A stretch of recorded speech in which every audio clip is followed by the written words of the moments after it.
Did you know 73 escaped slaves nearly brought down the entire Roman Empire? In 73 BCE, a Thracian gladiator named Spartacus was trapped in a brutal training school in Capua. These men were forced to fight and die for Roman entertainment, but Spartacus had enough. He grabbed kitchen knives and makeshift weapons, leading a desperate breakout. What started as 73 desperate slaves quickly grew into something terrifying. Spartacus wasn't just a fighter, he was a brilliant military leader.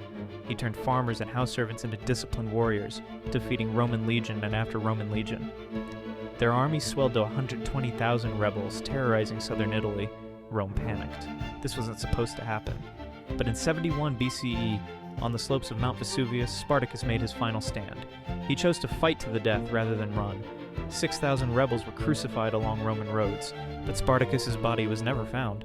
One man's dream of freedom had shaken the mighty Roman Republic to its core.